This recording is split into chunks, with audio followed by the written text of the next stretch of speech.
Let's make lemonade. Okay. Let's go to work. That's the signal! Go! Six! It's beautiful!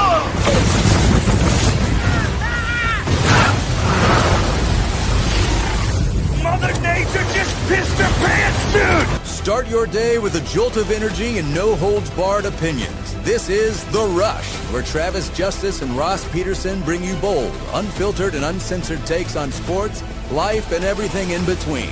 Buckle up and let's go.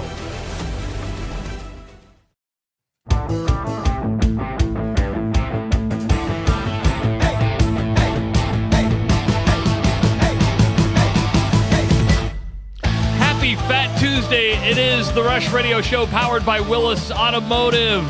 If you're listening on the audio stream at therushradio.com, great to have you along. If you're joining us on YouTube, hit that subscribe button, like this video, leave a comment, and, of course, set up your notifications so you know when we go live, which, of course, is Monday through Friday at 6 a.m.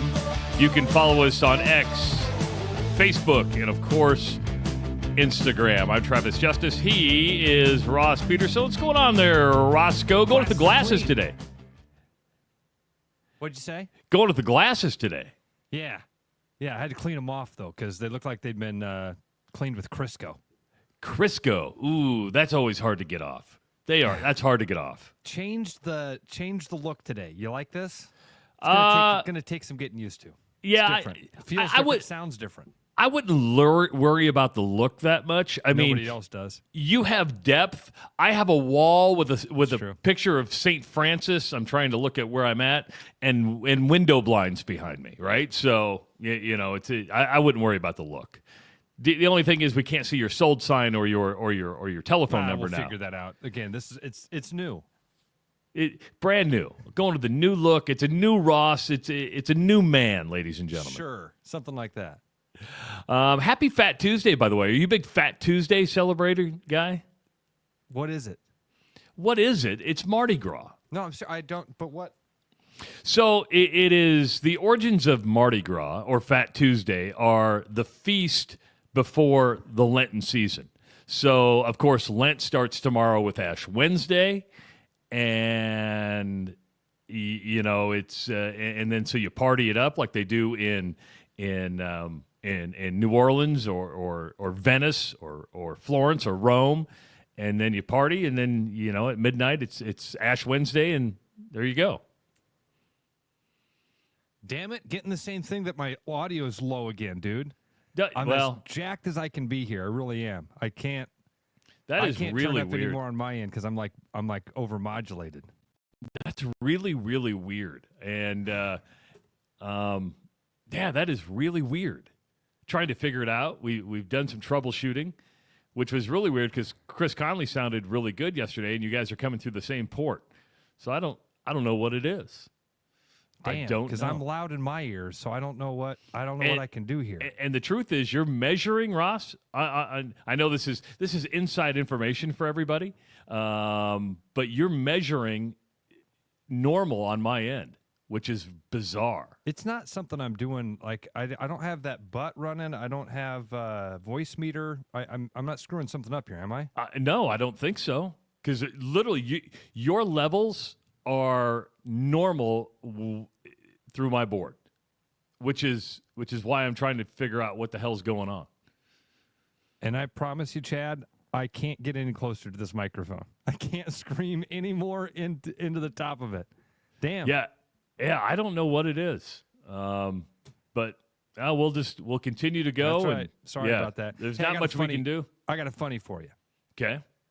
I just pulled this one up. Okay. February 22nd. This is kind of funny, kind of not. I'm going to warn you. Okay. There's a little bit of serious geopolitical stuff here. Okay. But it's kind of funny. The LA Kings on February 22nd did an Armenian Heritage Night. Now, do you know what Armenia is? It's a country that borders Turkey. And back in World War II, there was kind of like a genocide. Turkey went in and killed like 1 million Armenians, okay? So L.A. has an Armenian Heritage Night on February 22nd, and they pass out scarves. They sell scarves to everybody. Scarves were made in Turkey.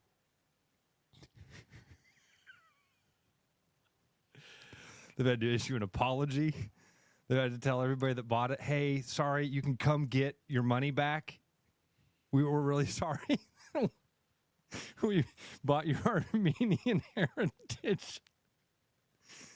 It would be like having a Jewish heritage night and you got there and the stuff was made in Germany.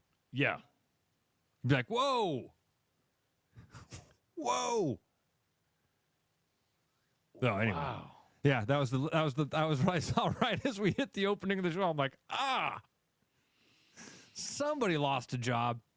Well, that's the thing. How would you even know where that stuff's even purchased, right? I mean, because what you do, you go online, you're like, let's order a bunch of scarves. And then you go, let's order the cheapest scarves we can find because we want to keep overhead as low as we possibly can because we're going to give these things away. So, Travis, they actually bought the official product that the NHL requires them to buy for stuff like this. So they've passed the buck. LA came out right away and said, no, wait a minute. We source, stock, and sell merchandise from a select list of manufacturers that are officially licensed by the league. We're not the ones who did this. So the league is buying scarves from Turkey. And everybody else who's buying scarves for their fans are buying scarves from Turkey. Again, kind of funny, but at the same time, not funny. If you were there, it wouldn't be funny. If you were Armenian and you went there and you got that scarf and you were like, You bring up a good point. Do you care where stuff is made? Because, like, my wife, she looks right away. If it's made in China, she will not purchase it. good for her. But sometimes it's kind of hard to do that because there's a lot of things made in China, right? I mean... boy, Trav, would I do that with... I'm sure there's things that I would do that with. You know what I mean? For some reason, I feel like an American flag should be made in America. That's fair. Yeah, I'm trying to think if there's other stuff that I would like go out of my way to do made in America. I've never owned a car that wasn't made in America. Or you mean manufactured or put together in There America? you go. That didn't have an American name. That's fair. I have a feeling way to say it? a lot of the parts are not manufactured here. Or you always hear, like, when I drive to see Abigail and Mary in New Orleans, you go by the Nissan plant in Mississippi. It's a massive plant. And it is assembled in America, but it's not, a lot of the parts are not from America. So, yeah. Made in Turkey. I did not know that. Well, when I go to Italy next week, you walk through the street markets, and you'd be surprised that you're buying authentic Italian stuff. If you look closely, especially on the street markets, not made in Italy. Where's this leather from? Oh, finest leather manufacturers. Really? Here in Florence? I thought maybe you were going to say when you're in Italy, you like to hit the Turkish baths. Ooh, there's not a Turkish bill. Thought about it.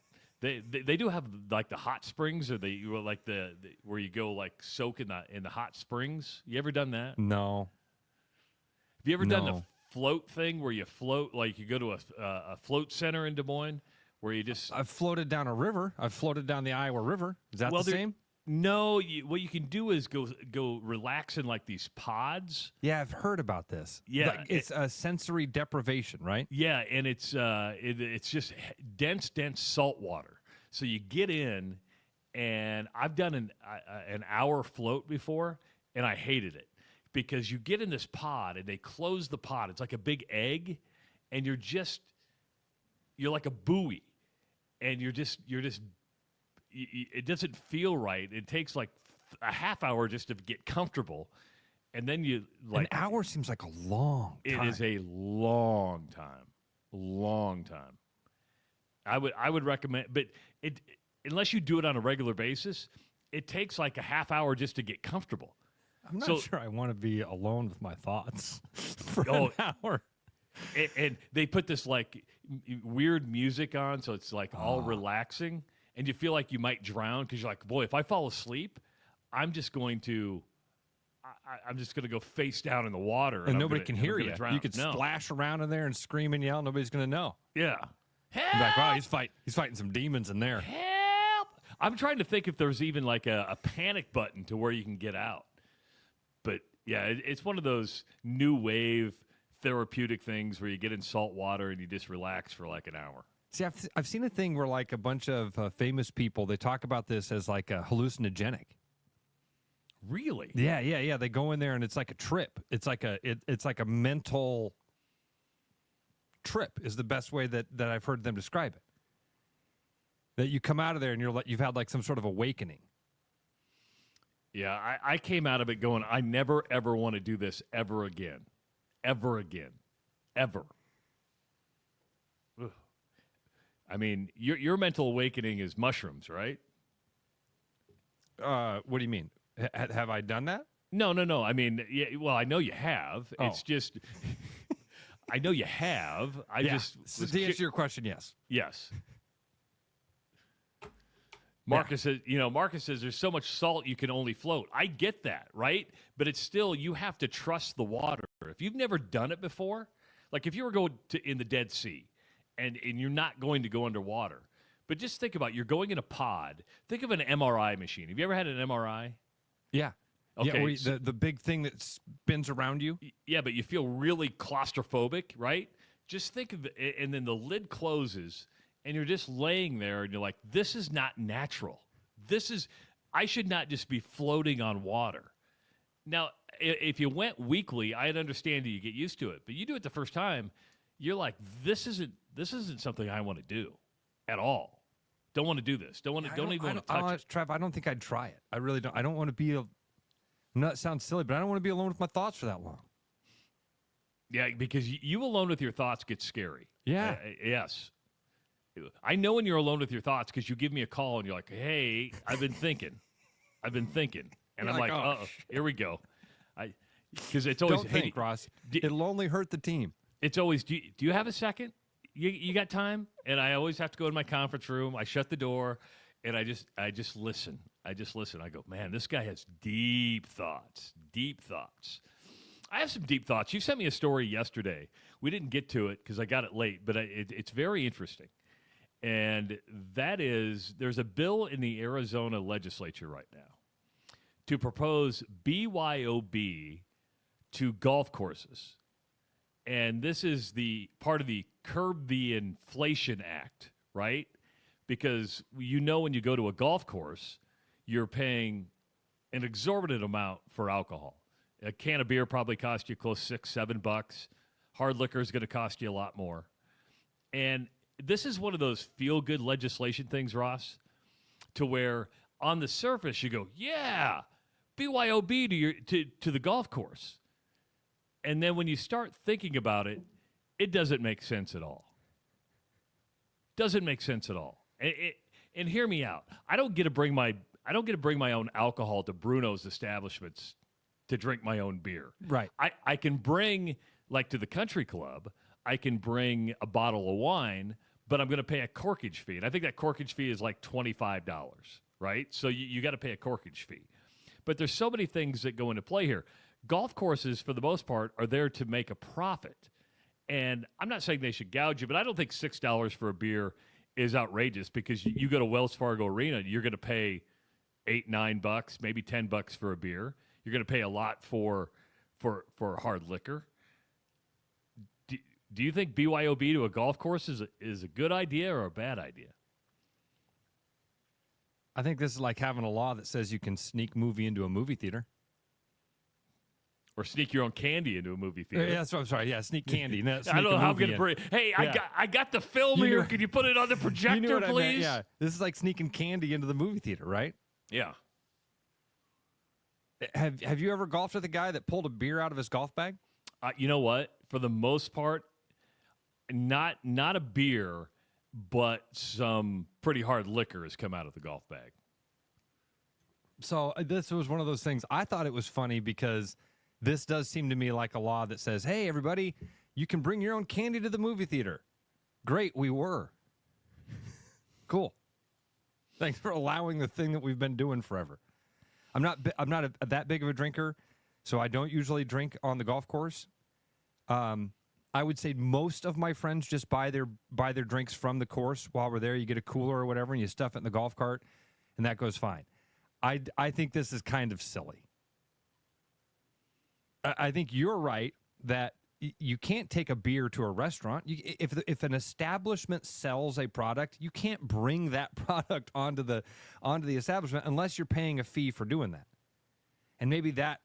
But anyway, I just thought that was funny. No, I thought it was hilarious. I'm like, because we've all thought of it, right? We've all like, man, why can't we just bring our own cooler? Because I hate putting a 6-pack in a bag, and then they stuff it with ice, and then you try to fit it in that cooler on the golf course that fits no more than 4 beers with ice. So the worst ones are the ones that are attached to the cart, because some country clubs, they think that they're like, oh, this looks, and it doesn't look bad. The cooler that's right there on the back wheel well. But yeah, you're right. You can fit like 3 beers in there with no ice. And the other thing that popped into my head was Bruno talked about it last week, and in all seriousness, is liability, right? If somebody gets drunk and leaves the establishment and gets into a car wreck, they come back to the establishment and said, hey, did you overserve this person? Well, if you're able to bring your own alcohol where it's uncontrollable and you can't kind of monitor a little bit, that creates a liability problem that a golf course is like, hey, we don't want to deal with this. We didn't serve them any alcohol whatsoever. Yeah, I thought about the liability part of it. Yeah. But, yeah, I mean, everybody likes to bring their own alcohol if they can, but it's hard to bring a case. It's probably easier to bring a fifth. That would be you've got a problem. Yeah. If you're bringing a case of beer on a golf course. I'm kind of like you, though. I don't like to drink when I golf. I don't drink beer anymore. I'll have a vodka soda, maybe one, but I don't like to drink when I golf. I know a lot of people who just like to get messed up when they golf, and I'm like, I don't understand why you want to drink so much while you're golfing. 24 beers, I'd have to have a beer for every shot over par. Ooh. Think if you had to do that. Miss a putt, chug a beer. If I had to have a beer or a glass or a shot for every shot over par, I would be passed out on the 11th green. First of all, it'd take me 9 hours to do a round of golf. Because we have to sit on the second tee box while I drank 4 beers. Ross, what'd you get on that? 8. Got the snowman. Cole might put it the best way. He goes, I golf while I drink. That's a good way to put it. Yeah, we're putting it, you drink while you golf. No, I golf while I drink. I'm not a big drinker, but I'm a better drinker than I am a golfer. I'm with you on that. 100%. The other story you sent me yesterday that I thought was interesting, and we'll get to it before we get to the Iowa State game in the next segment. But Florida, at one time, protected black bears. Okay, they're becoming like an black bears are in Florida? Apparently, I had no idea. I had no idea. But the population was getting so low in Florida that they became like a protected species. Well, when you protect the species, it starts to populate and populate and populate. Florida needed bears. Florida needed another element of surprise.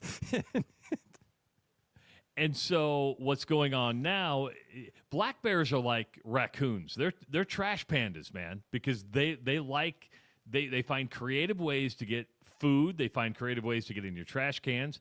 And now they're becoming a nuisance, should we say, in Florida. And they're thinking about opening a bear hunting season. What could go wrong? You know, they have snake hunting because the boa constrictors and the pythons are so right? bad. That's the ones that they're the ones that get ginormous, right? The pythons get into the Everglades and they have no predators, so they get enormous. Do the bears eat pythons? You're right though. Black bears are scavengers. They're not predators. They're not grizzly bears. They're not even brown bears. They're giant raccoons. That's a good way to look at it. Giant raccoons. We're going to call Corey from Bats and Bugs and say, hey, we got a black bear. Can you come over and wrestle this black bear for me? Can you Corey? trap this thing for us, please? Can you get rid of the black bear? But they're a little bigger than that 80-pound beaver you wrestled. What they're saying now is they're like, well, we don't want to.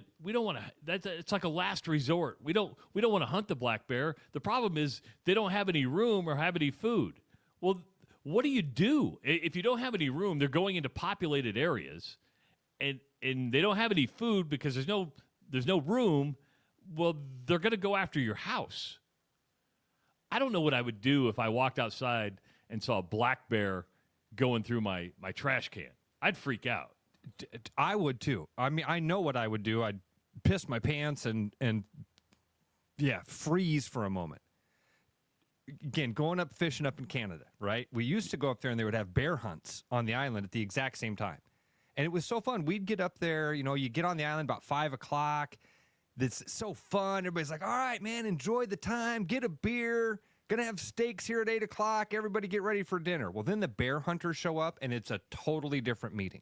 Like for us, it's like, all right, everybody gonna go fishing tomorrow. Woo! The bear hunters show up, and they're like, all right, so here's the deal. One of you could die. You're gonna be on an island all by yourself, and there's gonna be 3 bears. It's gonna be a mama and 2 cubs. You shoot one of the cubs, you're dead. I'm glad we're fishing. But Gary'd have to go out and bait the islands every day.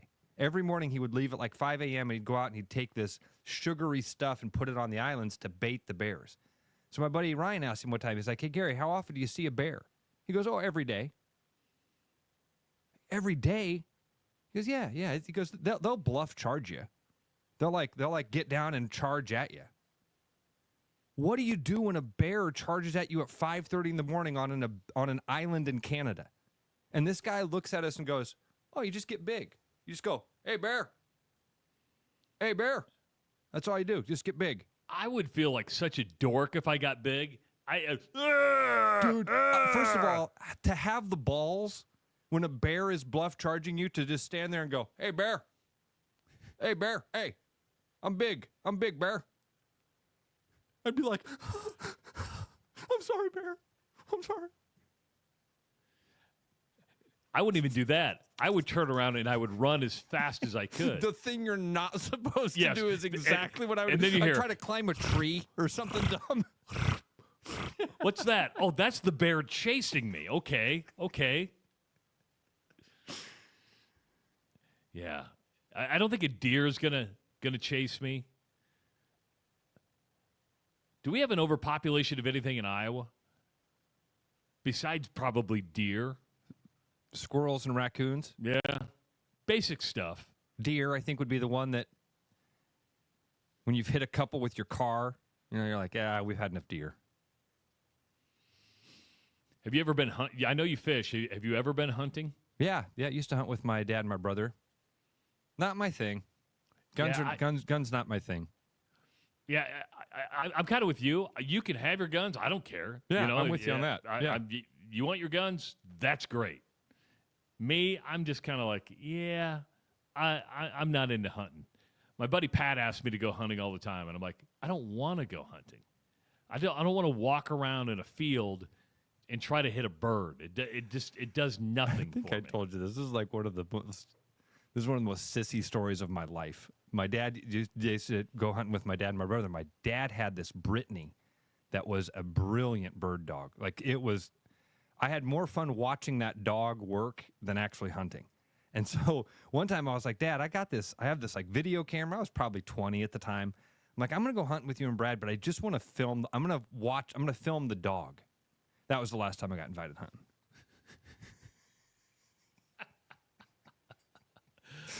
Like, yeah, we could use the space. Finding out that the deer population apparently in Iowa is dwindling due to chronic wasting disease. DNR implementing more restrictive policies in some affected areas. That's good because they hit less cars. I'm okay with the deer population dwindling because for the first time, maybe in the last 15 years when I was driving back after we did after Sound Off, I would always see deer. That was my biggest fear driving home at night. It was not falling asleep. It was not the dark. It wasn't even other drivers. You're driving on I-80, and I still have PTSD from 1994 when I hit a deer at the Dexter exit, right? And it just I hit how you remember that stuff. Oh, I know the mile marker. I know the exact same. I mean, it was bizarre because I was unemployed. I didn't have a job at the time. I was visiting my friend Todd Rowland. We were coming back, and I looked at my wife, and I said, it can't get much worse than this. Life's really bad right now. Our life sucks. And no more than 1 minute later, kaboom! I go, well, there goes the Toyota Tercel 5-speed. As, the deer bounces off, crushes in and the cop shows up. You know where that thing went? We want to have a chili feed. They wanted the deer so they could, use the meat. I'm like, I just need to get to a gas station and call my mom. I'm 24 years old. Mom. I did. Because somebody had to come pick me up, right? And we're like, who's going to come get us? The car's not operable. So, have you ever hit a deer? Oh, yeah, absolutely. Yeah. Dude, my craziest deer story was a deer hit me. Yeah, I'm not kidding you. Driving down Dean, leaving Pleasant Hill one night after a UFC event at my buddy's house. So it's 12:30 in the morning. And I'm on Dean right there by Sleepy Hollow. A lot of people in Des Moines know it's kind of seems like a rural part of Des Moines because you're kind of on a dirt road at that time. And I'm driving along, and the same I'm driving east or west. A deer comes out of the ditch and runs alongside my car. I'm driving. And I look over, and there's a deer running next to me. And the Keeping deer, pace. for whatever reason, the deer is running, looks over at me, takes its head down, and rams into the side of my car. Just bang! Tell me it was a doe and not a buck. Yeah, yeah. Pretty big deer, though. But just slammed into the car. But I've hit them before, too. I think most people know. That's kind of like the boat thing I was saying yesterday. There's two types of drivers in Iowa, people that have hit deer and people that are going to hit deer. 515-517-2303. You can also chime in the chat on YouTube and X, and follow us on X at Rush Mornings. It is the Rush Radio Show powered by Willis Automotive at therushradio.com. Hi, I'm John Linares, sales manager at Willis Lexus, and this month we're going to help you find your perfect match. Stop out and see us. We've got great inventory of NX and NX Hybrid, TX, and ES. We have more inventory arriving daily, and this month Lexus has also brought back the very popular 42-month lease. Stop out and see us or visit us online at willislexus.com.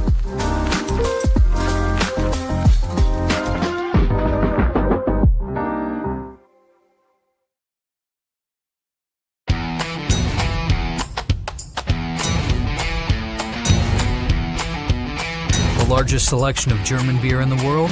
You'll find it at the Hessen House. From Doppelbocks to Oktoberfest to Hefeweizens and Dunkels, there's no passport needed for the deliciously different beer and food at the Hessen House. So grab your friends and make it a fun night out.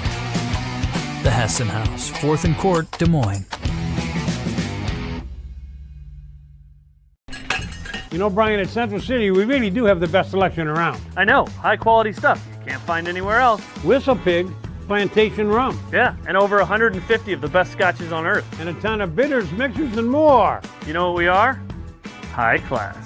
Definitely high class, yeah. Make way for the natty.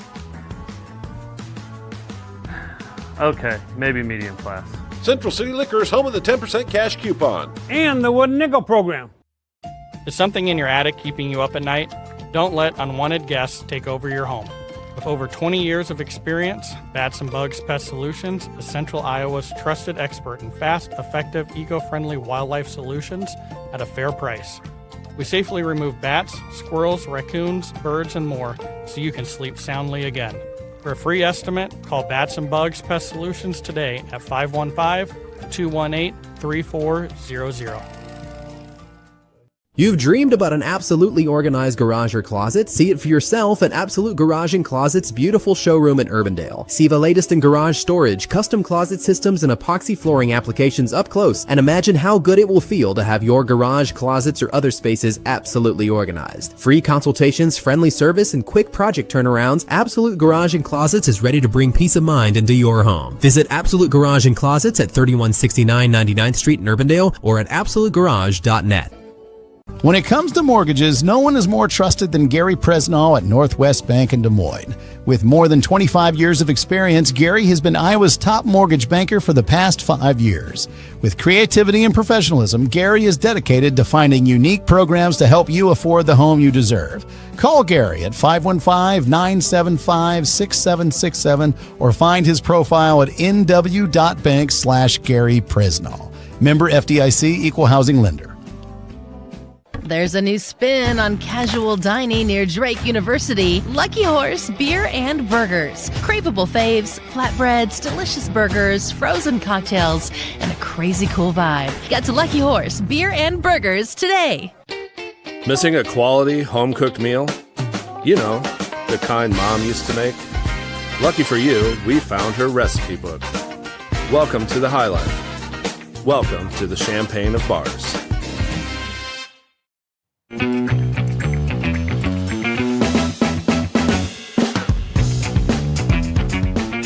Radio show powered by Willis Automotive. You can listen to the show all day long at therushladio.com and, of course, wherever you listen to your podcasts.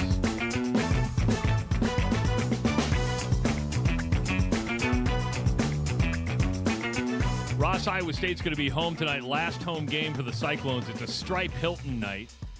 Taking on BYU. This is not going to be a pushover by any means. BYU's won 6 straight games heading into this contest, ranked 23rd in the country, and both teams sitting at 12-6 in the Big 12 Conference. So there's a lot on the line tonight from a seeding standpoint going into the Big 12 tournament with 2 games left to play. So not a pushover by any means. BYU's been playing really, really well. And we mentioned this last week. Start paying attention to BYU in the competitiveness when it comes to football and basketball, because their NIL is loaded. They have like the number 1 player in the country going to BYU next year to play basketball. Number 1 player in the country is going to go to BYU. And you brought it up. These kids all aren't Mormon. They may try to be converted over the next several years. Whatever that's going to look like. Yeah, who knows what that looks like? But not what I would say an easy game for the Cyclones. Now, there'll be a lot of emotion. You got 6 seniors. They're going to play their final game at Hilton Coliseum. But this one's a big one tonight. Dude, this team destroyed Kansas. Destroyed them. They're playing good basketball. Travis, it feels like this was the case last year with BYU as well, doesn't it? That BYU started to kind of hit their stride late in the season. I don't think that. I mean, I want to be careful here. I think Iowa State wins this game. So do I. They're nearly 10-point favorites. You nailed it. That this is one of those games that's a seeding game. Right now, I think most Cyclone fans see their team as a 3 seed. And possibly moving towards that 4 with if you don't end this season with a nice little run here. Get this win tonight. What's left, Trav? I'm looking at the BYU again. You got BYU then at Kansas State, which will not be easy going to Bromlage Coliseum and getting a win over the Wildcats. Again, there's a little bit of bad blood there with the K-State Iowa State rivalry recently. So that could be a fun game. I'm with you. Go get this win tonight. It doesn't necessarily lock anything in place, but I think for most Cyclone fans, this is it's a seeding game. You win this game, you feel like you're firmly into that 3 line and maybe playing your way back towards that 2. I don't know, man. It's also they're not going to hit a 2. No, they're not. Iowa State's not going to hit a 2, but it's also a seeding game for the Big 12 tournament because with both teams at 12-6. You know, the tiebreaker and one more win puts BYU ahead of Iowa State. So you want that extra seed in the Big 12 tournament. when you look at these seniors and the contributions they've made to TJ Otzelberger, to Iowa State, you're talking about Nate Heisey, who, of course, came over from Northern Iowa, but has contributed this year. Deshaun Jackson, Curtis Jones, Keyshawn Gilbert, Conrad Hawley, and, of course, Brant Chatfield.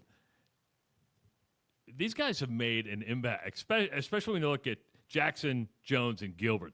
Those three right there are probably the biggest contribution and a reason Iowa State is sitting where it is right now.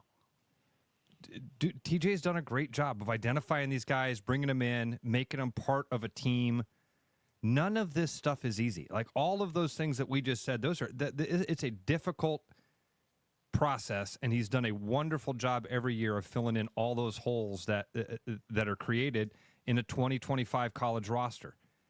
Guys that graduate, they haven't had any guys transfer out, I don't think. Had some guys graduate. You filled those holes wonderfully. Well, Omaha Ballou transferred out. That's a good one. Okay, all right. Yeah. But I think that was the case where I don't know if the system was right for Omaha. I don't fault anybody for transferring out.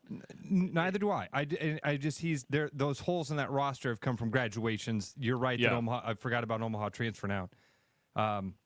Yeah, he's done a great job, man, and finding the right guys to run his system and guys that are coachable, and then he's getting the most out of them possible with the people he puts around him. It's really, really impressive. I mean, who do you think's had of this senior class has had the biggest impact? Gilbert, Jones, Jackson. I want to say Curtis Jones. So do I. I mean, it's hard. I mean, Keyshawn Gilbert's had a phenomenal year. But what Curtis Jones is able to do coming off the bench, being that what they call the sixth starter, to have a guy like that who is so consistent off the bench, knows his role so well, and performs night in and night out. It's hard to pinpoint one of them, but man.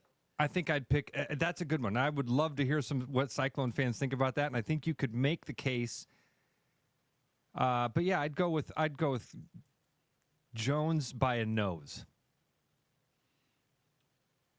Then Gilbert, then Jackson. Yeah, but again, close. And you can, and I wouldn't push back on anybody that said my favorite of those three was three good ones. These three could possibly be part of the best run Iowa. It's not over yet. A lot of basketball left to play with the NCAA tournament, but you're talking about these three could be part of. Travis, is this the best? Is this the best 4-year run that Iowa State's? It's pretty close. You look at the number of wins that TJ has. He has the number of wins over top 25 teams. It's hard not He's to been say in the top 25 almost every week. Yes. Hell, top 10 almost every single week. Good point. You know, and so, yeah, you could make the argument that this might be the best 4-year run in Iowa State history. When you combine the rankings, the expectations, the NCAA runs, wins over top 25 teams, absolutely, I think you could make that argument, which makes this team special and why expectations are so high heading into the NCAA tournament. So, yeah. Tom did point out that Lenardi already has him on that 2 line. Yeah, and again, it's kind of like the polls, right? So if you're ranked number 4 in the coaches poll and the number 6 in the AP poll, you're always going to go with the higher one. Not too. So right now, you've turned me on to Bracket Matrix. Yeah, right? I like that one. That was our buddy Coach Hersom was the one I think that told us about Bracket Matrix a couple of years ago. And what I like about Bracket Matrix is, I mean, it's very simple. If you go to the website, sometimes like I get this alert like not secure, because all it is an Excel spreadsheet that you go to, and it's like, oh, this could be dangerous. So it's an Excel spreadsheet where it takes every single bracketology and puts it together. And right now, Iowa State is a 3 seed, and I think number 3 out of 4 in that 3 seed line. So it's an average of every single one of them. And the reason Lenardi's so popular is because he's been doing it like the longest, and he's on ESPN.com. But I think there's so much other data out there to look at that you take that Trev, out. I think that you said this because I was pulling it up as you were talking there, that they are the top 3. No, they've fallen down to the 3rd spot, I believe. Well, I'm looking. I just pulled it up here, updated March 3rd. Okay. And it's showing Iowa State as the number 9 team. So the top 3 seed. Okay. So a win tonight might put you back up onto that 2 line on Bracket Matrix. And it depends what everybody else does. So go through their number 1 seeds. It's Auburn, Duke, Houston, Alabama. Okay. The number 2 seeds? 2 seeds are Tennessee, Florida, Michigan State, and Wisconsin. So you don't have a Big 12 team on that 2 line. I could see them moving because you're going to have Texas Tech right there. So I could see them moving Iowa State up to that 2 line again. If season ended today, I think it's legitimate that Iowa State could be a 2. Slide Iowa State up to that 2 seed, put Wisconsin down to the 3. Now you've got a Big 10 team and a Big 12 team. So this is going to be a hard one for Cyclone fans. You have to root like hell for Iowa on Thursday because they play Michigan State. So all of a sudden, Iowa State don't fans have to. Well, Derek would say, "I'm good with the 3 line." Derek might say, "Let's get Fran that win and a contract extension."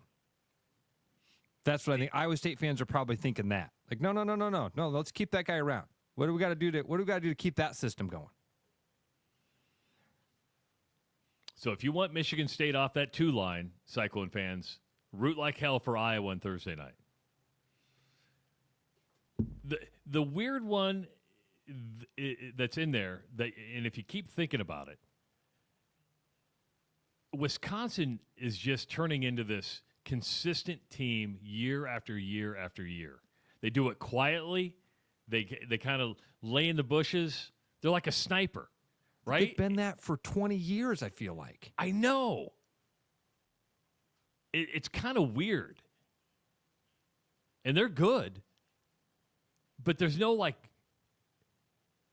super dominant player that you go, wow, this guy's changing the game. They just play good team basketball.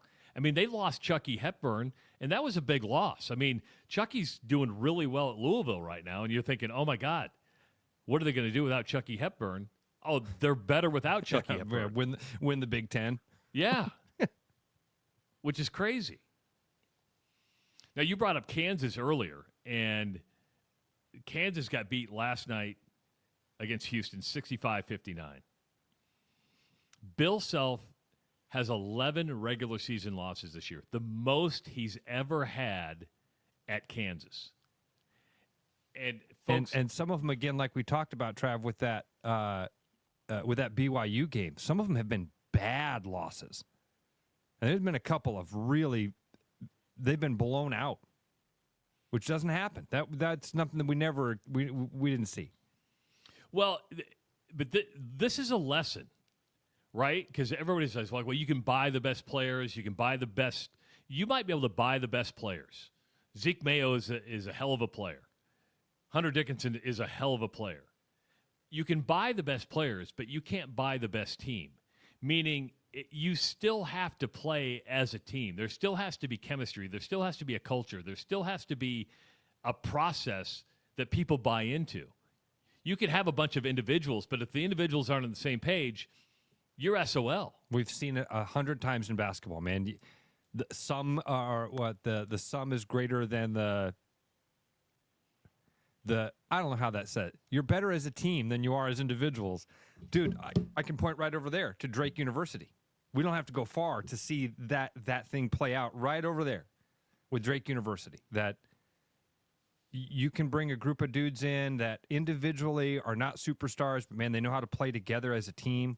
I think a lot of us have seen that in our time as sports fans. You can put a group of dudes together that know how to play ball. And you might not have a superstar in there, but man, you got a squad. Now, I will say this, and I'm not saying it's going to come true, But you get to the NCAA tournament, and there's 2 teams right now that you want zero part of.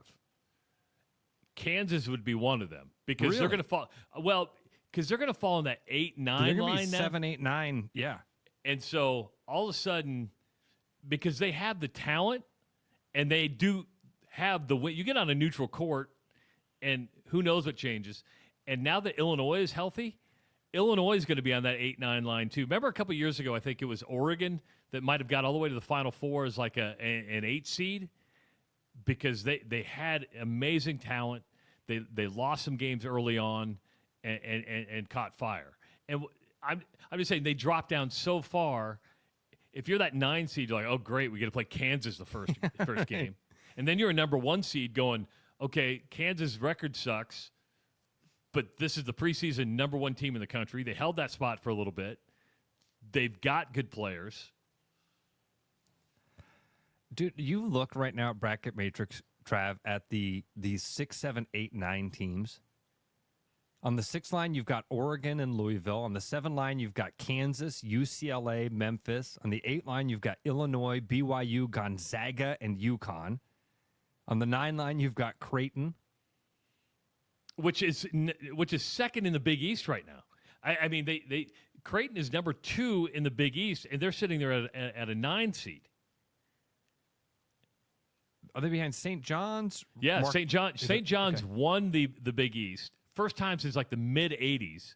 Rick Pitino has a Big East title for St. John's. And we just kind of ignore Rick Pitino, right? Here's a guy who like, let's just ignore him. Hope he goes away. Oh no, he's in his 70s and he's still getting it done. Trav, did you see the speech that was kind of going viral of him lighting up his team about accountability? It's so good. It's the stuff that it reminds you of Al Pacino on Any Given Sunday. Like, and it's not quite as dramatic as that, but he's basically laying into his team about accountability. Life is hard. There's always going to be problems. You've got to move past the things that the mistakes that you've made. That's all life is. It was really good. He really lights into him about this is the time when you've got to show what you're worth. I wonder if Rick Pitino is more of a motivator or is he more of an X's and O's guy? Or is he the motivator and then you're like, okay, he's got to be, obviously he knows his X's and O's. Big time. It's a good question, Trav. I think he's more of an X's and O's guy, but he's definitely got that motivator thing about him. I mean, he's a salesman. 100%. And you know how many cars he would sell at Willis Automotive? Oh my gosh. He'd come out and we'd put him. Do we put him on the Lexus lot or do we put him on like the Range Rover lot? Here comes Rick Pitino out in a suit, right? He comes out in a suit, and I don't care how much money you have. You could be the brokest dude around. You're probably going to buy a car from Rick Pitino. Dude, I drove that Escalade IQ on Friday. Travis.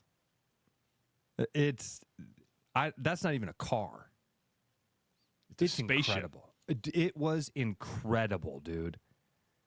It has this thing called Super Cruise where it's not self-driving, but it's self-driving. It can't like do exits. It doesn't do that for you, but you get on the interstate and you hit cruise, it's going to maintain that speed, change lanes, pass cars, get back into the right lane, let cars pass, maintain this. It's unbelievable. It was just remarkable.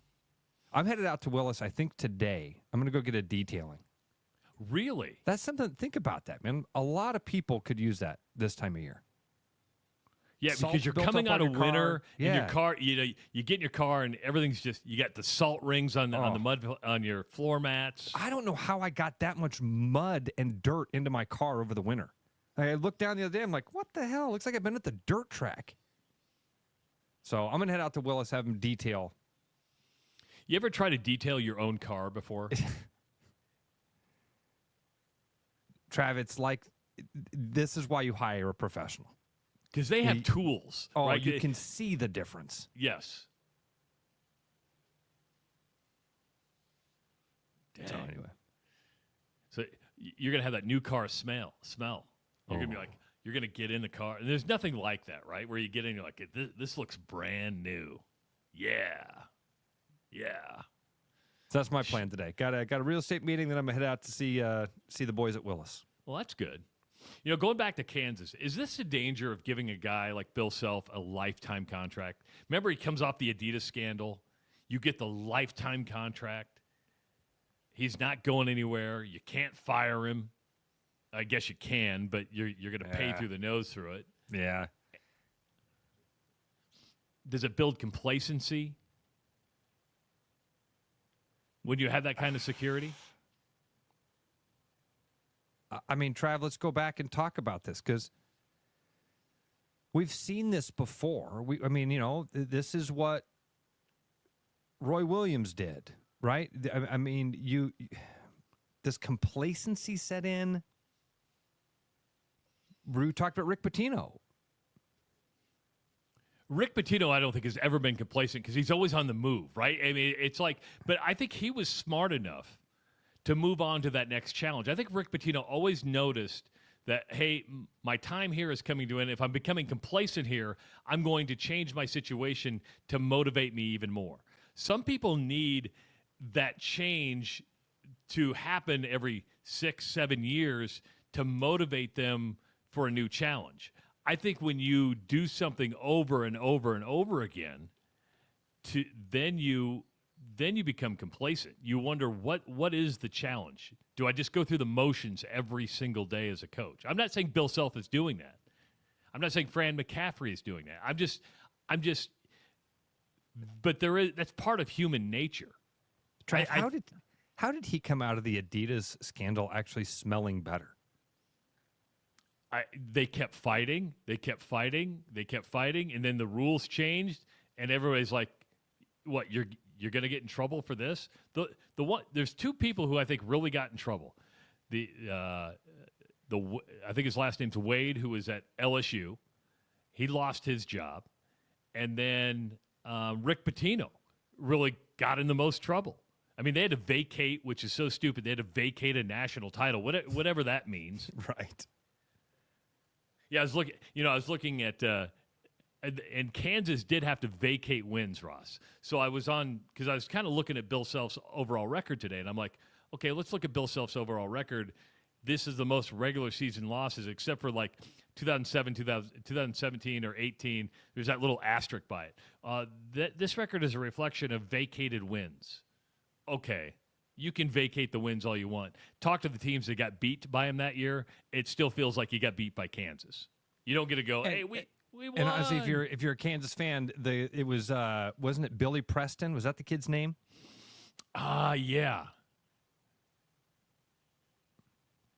Like, this is the thing. How did I don't want to retry this case in the court of public opinion, but how did Bill Self come out of that smelling so good? I just think kept fighting, kept going back with denied. They didn't fight. They denied. It's the old Eddie Murphy joke. Ready? Did you cheat on me? Nope. It wasn't me. Wasn't me. It's the Shaggy defense. Yeah, wasn't me. Bill Self, you gave that young man a car. It wasn't me.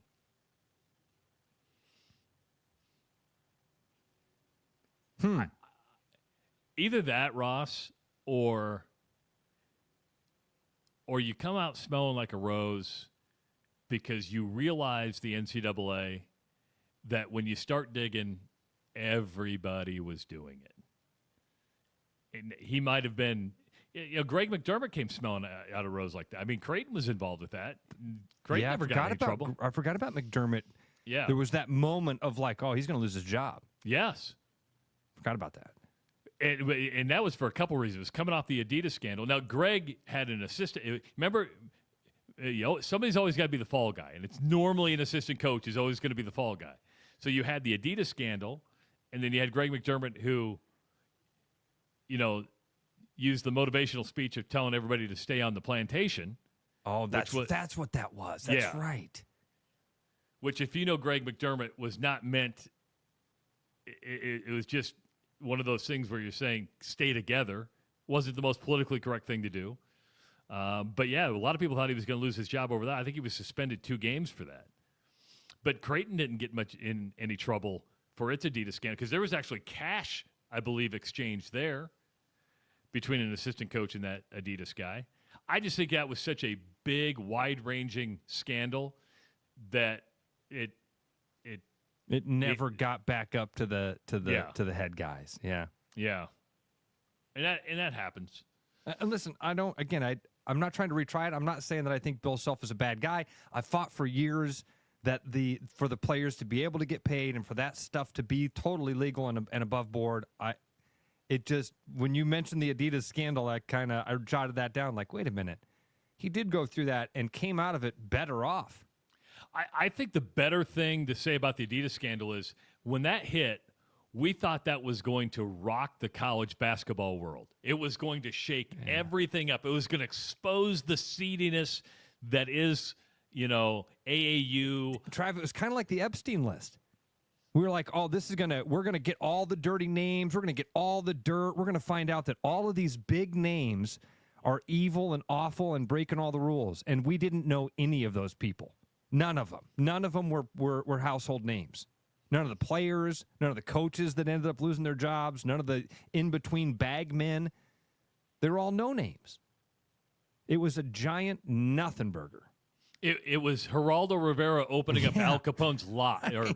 Which is what the Epstein list felt like last week. It felt like Geraldo Rivera. Hey, guys, great news. We're finally going to get all this information you've been waiting to hear about. What's in it? A bunch of black lines. Oh, cool.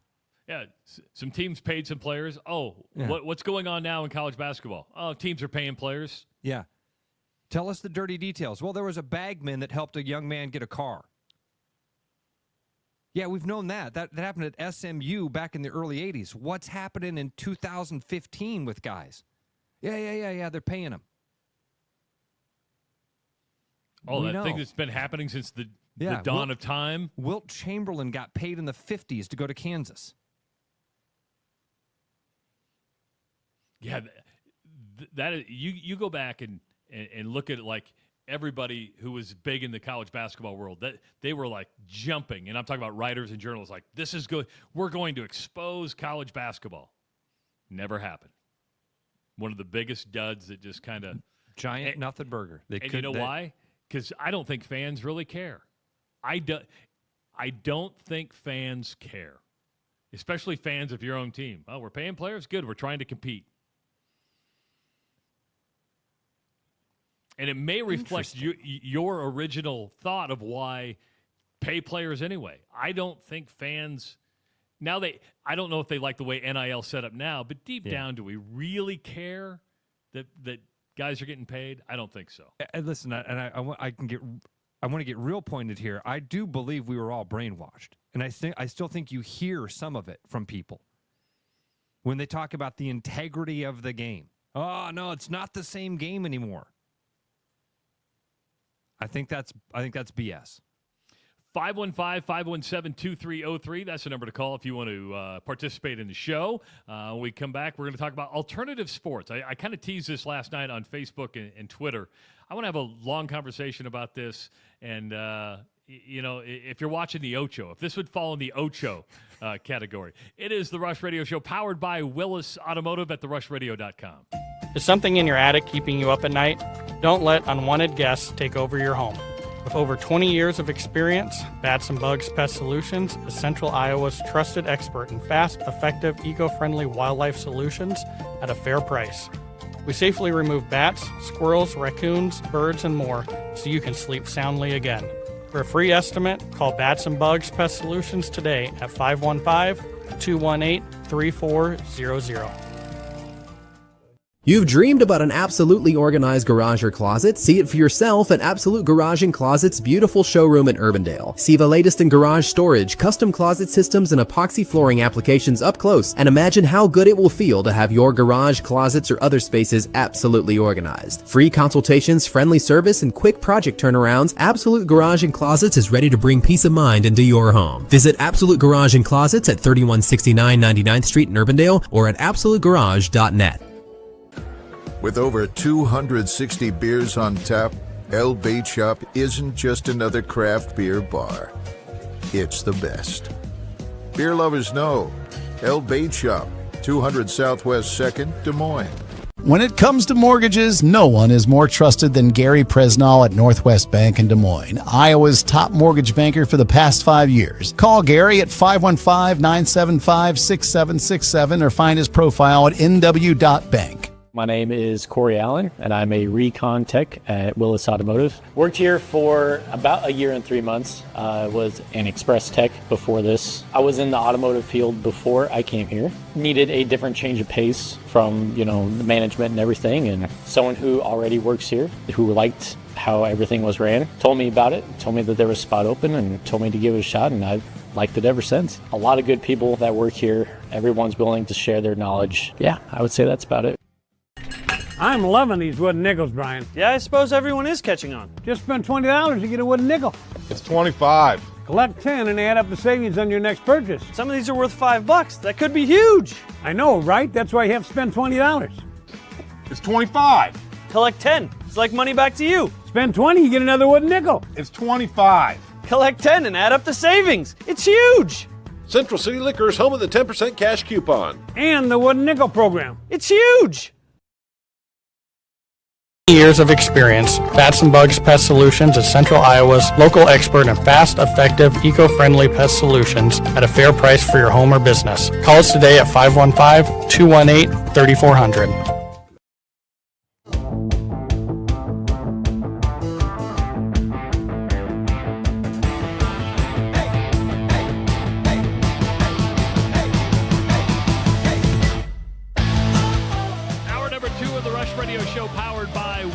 Automotive. Happy Tuesday, everybody. Happy Fat Tuesday.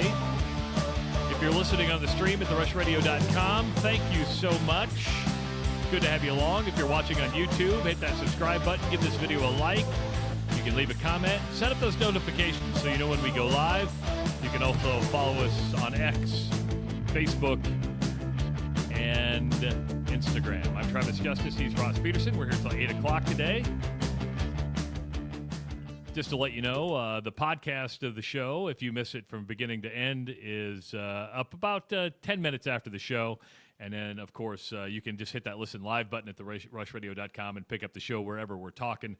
Runs on a loop. You ready for snow, Ross? I hear a blizzard warning tonight. Did you know that? I saw that, dude. A blizzard warning for Wednesday. It was like 70 degrees yesterday, 66 at one point. Is this like the last big snow? We spring forward this weekend, I believe. So you lose the hour of sleep, which I love daylight savings time. I love it that, it's light till like 6:30, 7 o'clock now. It'd be like 8 o'clock. That makes me happy. Sunlight makes me happy. But we're supposed to get like a lot of wind. I mean, Megan Saw was on Facebook yesterday saying, be careful of the wind. She's expecting like power outages because it's going to be – so if you got like loose limbs, stuff like that, you may have some tree damage. And because it's not going to be super cold, it's going to be that wet, heavy snow, the stuff that nobody likes to shovel. Widowmakers. The heavy snow. People get out there, start shoveling, and kills them. You just scared the hell out of me. I was in the hospital yesterday visiting a friend of mine who's 50 years old. He was, and I think I said this yesterday on the show, but I got to talk to him. He was at his workout. He does CrossFit, got done, didn't have any chest pains, anything, and all of a sudden he coded for 4 minutes. That's wild. Coded for 4 minutes. And luckily, part of his workout group was a cardiovascular doctor, and there was another like EMT there, so they knew how to use the AED, and they did CPR on him. And so I go, hey, I'm just going to ask, do you have any broken ribs? He goes, no, they didn't break any ribs. He goes, but my chest hurts so bad. He goes, it's better today, but yesterday, if I even moved or laughed, it was like an excruciating pain. But I felt kind of sorry for him because I was there and the doctor came in. He's like, hey, I'm gonna have open heart surgery on on Friday. They're either going to do a stent or they're going to do a bypass. They need to get in there and look. And the doctor comes in and goes, hey, good news, we're going to have it on Wednesday. And to be there for that news was kind of eerie because you know how you mentally prepare yourself to go under, I mean, you have open heart surgery, you have to prepare mentally for it. And I could just see his face drop like, oh, I've got less time to think about this, to prepare mentally for this. So, great, man, that's scary stuff. And it was on the valve, which was the Widowmaker, and that was the only one that was blocked. It was 99%. And they're trying to figure out, they said the big surprise here is they're trying to figure out how somebody 50 years old who's in great shape, who works out regularly, not that that means anything, has one valve that's decayed that bad. They're like, we're trying to figure out what happened here. But I will tell you, I think stress plays a big part of it. I try to live a pretty stress-free life. Even when things are tough, I try not to put much stress on myself. I would say stress contributed a lot to his condition. So try to be stress-free. Be happy. Be happy, everybody. If you can just be stress-free, everybody. Yeah. Just put it at God's feet. There you go. Walk away from it. My wife gave me a book back in my 20s because I used to be a stressed out, angry dude. I don't think I'm angry anymore, but I used to be not a good person. I was a pretty bad person. I was a screamer, a yeller, but I grew up with it. She gave me a book, and it's called Don't Sweat the Small Stuff. It's all small stuff. And it's all small stuff. Yeah. Yeah. So I think you've done a good job with that, Trav. You really have. You've even taught me, that's been a great lesson that you've taught me, is worry about the things you can control. Because I spend a lot of time worrying about stuff I can't control. Well, and I think this show is a big reason why, and even going back to when we first started, because I've gone to a lot of therapy. I have fooled a lot of therapists. I have. I've been to a lot of therapy over my life, starting probably when I was 16 years old. But I learned how to lie to therapists and trick them. I had therapists say, yeah, just don't come back because you're just a liar. It took one really good therapist to get us going, but I've used this show as therapy. I try to be as transparent as possible. I lay everything out there, right? But when you find out that other people have similar situations, you can have conversations and shared experiences, and you're like, oh, that was my 2-hour therapy session, and it's all free. That's great. I don't even have to, use my copay on this. So this has been my therapy, no doubt about it, for several years. It's our coffee club. Exactly right. Are you drinking Folgers? People are trying to figure out how you go from Folgers to driving an Escalade to getting a detail. You're like, okay, Ross' life's pretty good. I'm headed to Willis Auto for a detail later today after I drove that Escalade IQ on Friday. $150,000 vehicle, Trav, and I'm not kidding. It felt like I was a Jetson. Were you George? Probably more of a Judy. Yeah, okay. I could see that. Ryan says, can you tell me how not to care because I care too much? It really is a conscious decision. It sounds very simplistic, but it is a conscious decision to go, screw it, I just don't care. Ryan, I would tell you that it did take me, it was a conscious thing. It took Travis telling me that, and then I had to stop at times and go, can I control this? Is this something that I have any control over, and can I fix the actual problem? And if not, why am I worried about it? And it does help. It really did help me. Is this something I control, or is this something I'm worried about? Oh, I'm worried about it? Psh. Okay, then let's worry about the stuff I can control. Yeah. Laundry, dishes, dinner for tonight. Kids get to school on time. Actually. I better get something out of the freezer. Now that I'm saying this out loud, I haven't planned dinner for tonight. We're having a Fat Tuesday party, so we're going to go have muffaletta sandwiches, king cake. I know everybody has a different celebration, right? You don't. Muffaletta is basically like olives, right? olives and cold meats. I had buns. muffalata the other day. Did not care for it, and I like olives. I'm not a muffalata guy. Then why are you having it? Because it's not about me, Ross. It's about the collective group that's going to gather at my sister-in-law's house for the annual Fat Tuesday tradition. I'm going probably not to eat. Either that or I'll just take the sandwich and just take the meat, and then I'll have I might have a piece of king cake because king cake's really good, which is like a big cinnamon roll. I like that. I like sweets. You and your traditions. Oh, I know. Heaven forbid if somebody has fun. Ross is a fun hater. I'm not. You I'm are not. a fun hater. I'm not. I'm not a fun hater. I love having fun. I love having fun. Would you like being in New Orleans right now? So it's been parade season in Marty Gras. Because Travis, but here's the thing. I'm genuinely inquisitive. I really am. When you say Fat Tuesday, I think, man, I'm 46 years old. I've heard that phrase my whole life, and I don't know what it means. I don't know what we're celebrating. It means feast.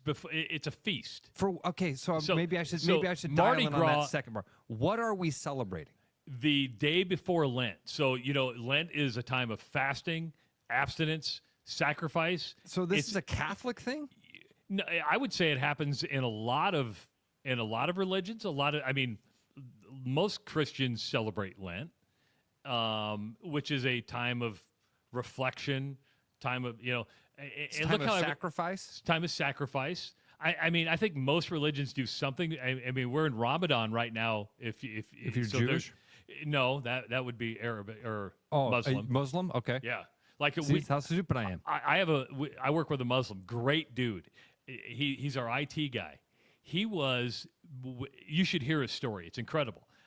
He was Hamid Karzai's press secretary before he fled Afghanistan. He works with me. Cow. Yes. It's an incredible story. I'm like, hey, Feroz, what'd you do before here? Well, I had to leave Afghanistan because they were hunting me down. Why were they hunting you down? Well, I was Hamid Karzai's press secretary. I'm like, and you're working at MCL Construction? Okay. I should send you his TED Talk. It's absolutely incredible. That's cool that you know somebody that's done a TED Talk. Yeah. Oh, yeah. And the story is not good. What these people have seen is incredible. But I did learn today that like Marty Gras means Fat Tuesday in French. I didn't know that. But I think you don't care about Mardi Gras because until you get to like the South, I wouldn't say there's a lot of Mardi Gras celebrations in central Iowa. Yeah, my mom's family's from Wisconsin. My dad's family's from Illinois and Iowa. Yeah. And so I didn't care about Mardi Gras until my daughters went to school in New Orleans. And then when you go down there and you're part of it, you're like, oh, this is really cool. And you're like, why can't we do something like this? Oh, because it's colder than crap outside and it wouldn't make any sense when it's 70 degrees down there. But you have, Travis. You guys have brought it back. And now you guys get together and you're going to be having a Fat Tuesday party tonight. Shaq was king of Bacchus yesterday. So the crew of Bacchus, they have a bunch of crews. And Shaq, they bring in a famous person to serve as king, which is one of the parties. Let's just put it that way. And so Shaq's on this float, throwing candy, throwing everything, dressed as a king. So that was pretty cool. By the way, Ross Peterson says, this show's kind of like an AA meeting. Lord, grant me the serenity to. I don't know the serenity prayer. I haven't had to say it. Lord, grant me the serenity to change the things I can, accept the things I cannot, and the wisdom to know the difference. Something like that. Look at you. Are you recovering? No. Okay. Just I like things like that. You're Remember a quote machine. The guy that came up with the quote, "Be all you can be" for the Army? Yeah. He had another quote that was much more complicated, but somehow it's stuck in my brain. The greatest gift you can give another person is the expectation for the constant improvement of their life. Give that to me one more time. The greatest gift you can give another person is the expectation for the constant improvement of their life. Wow. The greatest gift you can give is expectation that your life will get better. Whether it's true or not, I remember hearing it. I just look at it as, here's where I stop caring. We're all going to die, so I can't control it, right? The end is the same for every single one of us. Every single one of us, the end is the same. The only difference is how you're remembered, right? Was he a good person? Was she a good person? Make an impact? What was their expectation? I did use the Ben McCollum quote. I pulled the interview. I was doing a podcast yesterday, and I'm talking to a guy who runs, and he's just talking about the work that goes into it and all this stuff. And I said, hey, I heard a quote the other day. The work is the win, or the win is in the work. And he's like, exactly. I go, yeah, you can thank Ben McCollum for giving us that quote. Appreciate it. I teased this on... Aerosmith said life's a journey, not a destination. Aerosmith said that? I did not know that. Thanks for educating me. And how high can you fly with broken wings? Yeah, they said a lot of stuff. They said dude looks like a lady. They did say that. Yeah. They said love in an elevator. Yes, they did. They said sweet emotion. I'm glad we find ourselves funny. I teased this on socials last night as I put the show out there. And because I got to thinking about it, Ross. We were offered 2 new sports as alternatives to help grow other sports. And the reason I thought about it, you and I were sitting at Jethro's on Sunday, and we're watching television as wiffle ball was on what they called ESPN, the Ocho. And we're sitting there watching wiffle ball, which to me is fascinating. You watch some of those guys pitch, and then darts came on after that. But then I thought, okay, what about something that's considered legitimate or being told to us that it's legitimate? Not saying it's not, but that's the Unrivaled Basketball League and TGL Golf. And I said, are you watching? If so, why? And if not, why? And it was just, because I'm going to be honest, I watched TGL the very first night it was on. Very first night, I'm like, okay, I want to see what this is about. And I have not watched TGL since. Now, the golf league is Tiger Woods and Roy McIlroy's indoor golf league, right? Yeah. Might as well be called the Tiger Golf League. Yeah, exactly. Unrivaled is the 3-on-3 basketball league that was formed and paying a lot of money to women who are playing basketball. So they didn't have to go overseas and play in Spain and Greece and stuff like that as an alternative, so you wouldn't have to go play overseas. Have you watched any Unrivaled? Have you watched any TGL? Dude, TGL was on one night when I took the kids out, and it was on TV, and we watched it. I'm never going to go out of my way to watch dudes practice. Never. And Travis, the Unrivaled, same thing. I will not go out of my way. If I'm flipping through and it's on and it entertains me for a moment, that's one thing. I am not going to go out of my way to watch this stuff. Is it because it's different, or is it because it's not as good as not as good as the real thing? Yes. Both. But I think that if I had to pick one, it's not as good. Yeah, let's use the golf as a game. There were comments that coming in through last night. They're like, oh, I love the banter. I love the pace. I love the team aspect. Then I wanted to go, then why don't you like Live Golf? Because that's exactly what Live does. It's a faster pace. It is, they have guys mic'd up, and there's a team aspect.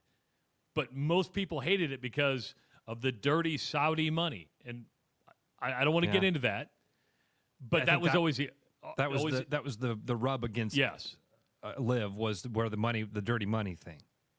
The simulators just I know it's really cool and it looks different and it doesn't do it for me at all. And I kind of think it's silly how just the whole presentation of it. It's not for me. I don't enjoy it. It's manufactured. Good way to put it. I think it's interesting. TGL is actually having rating success for ESPN. They're up, I think, 21 to 22% over this time last year. But here's what I find interesting. They're averaging right now 712,000 viewers a week. But that's skewed a little bit because your first couple weeks were over, the first one was right around 1 million.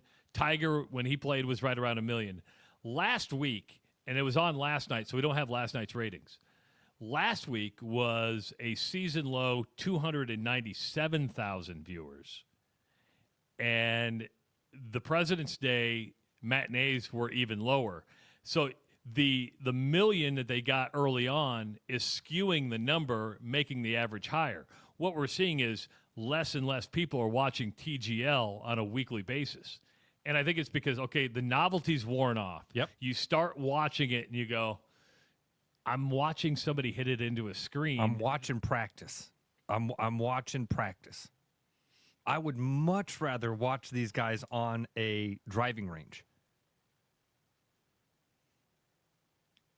It just doesn't do it for me. I don't know what else to say about it, Trav. The simulator thing doesn't do it for me. Watching these guys hit balls indoors.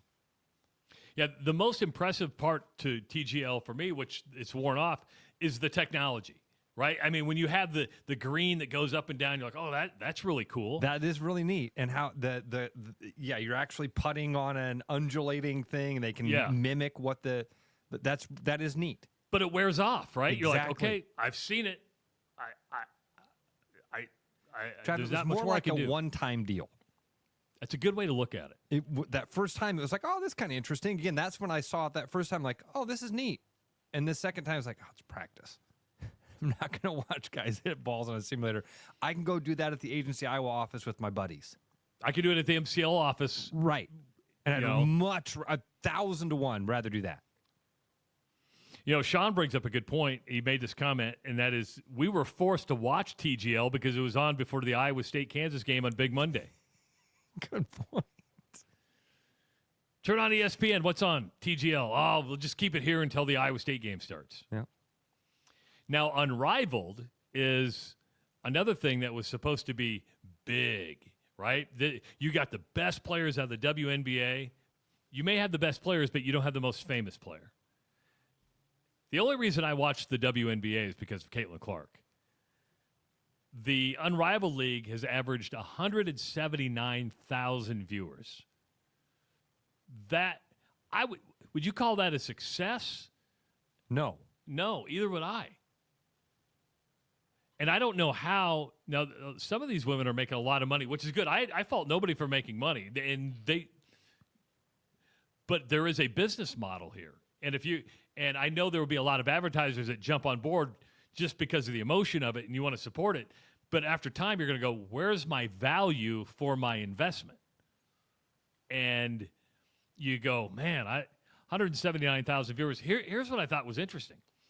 Do you know what the most highest rated Unrivaled event was? No idea. It was not even a game, Ross. It was the one-on-one tournament. When they had a special tournament, I think it was right around All-Star Weekend in the NBA, but they had the one-on-one tournament. That drew like 373,000 viewers. It was one-on-one. You go to the games, nobody's watching. But you have a special one-off, hey, let's play one-on-one, and people watch that. All right. This was a smart move by the WNBA. 100%. Yep. Now, some people might look at this and go, man, you guys are really trying to force this down our throat. You're really trying to strike while the iron's hot here. Exactly what they're doing.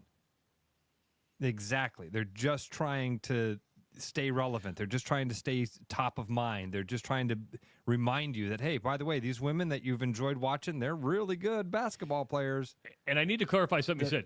The WNBA it really has nothing to do with this. This was Sue Bird. And here's what I found out. Did you know they were not allowed until like last week to sell jerseys with their name on the back because there was a licensing deal. This is how complicated a lot of this stuff is. So they missed an incredible marketing opportunity because they didn't have it in place to sell jerseys because the WNBA and the Players Association has like rights to your name, right? So they just got that deal inked like last week. So you're on the last week of the season and, now you can start selling jerseys.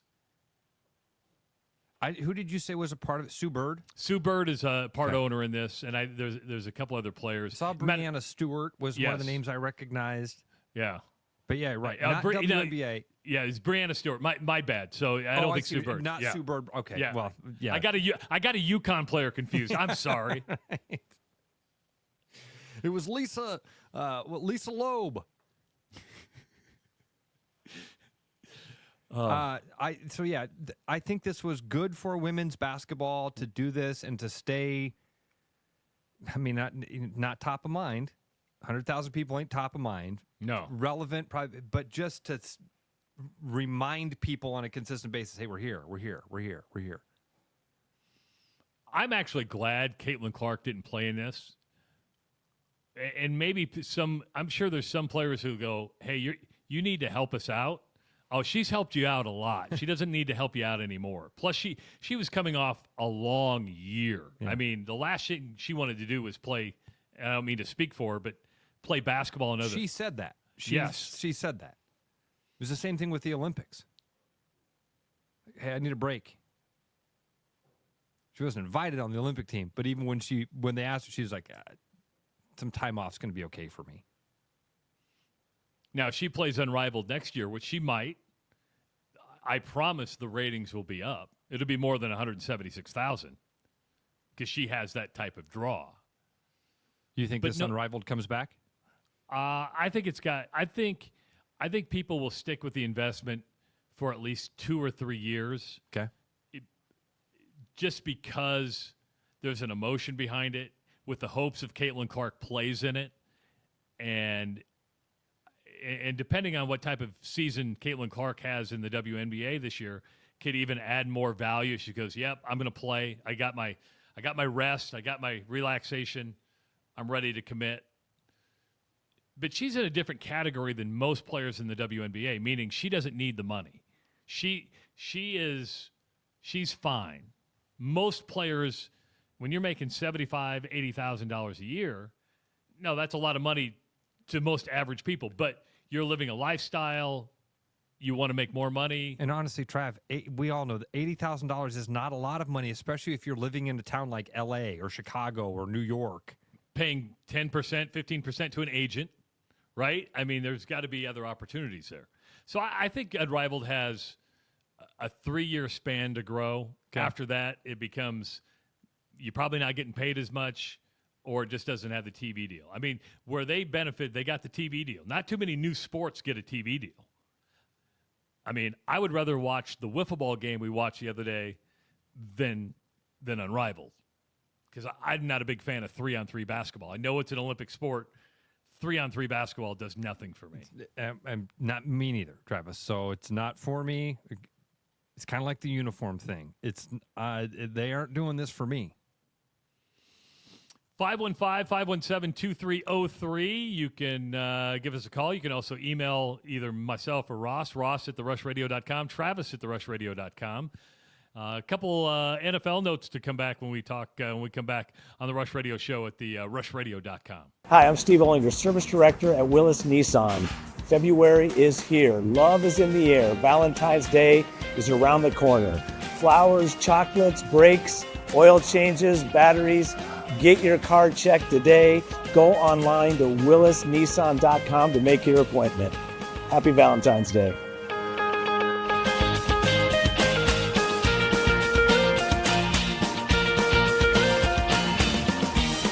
Is something in your attic keeping you up at night? Don't let unwanted guests take over your home. With over 20 years of experience, Bats and Bugs Pest Solutions is Central Iowa's trusted expert in fast, effective, eco-friendly wildlife solutions at a fair price.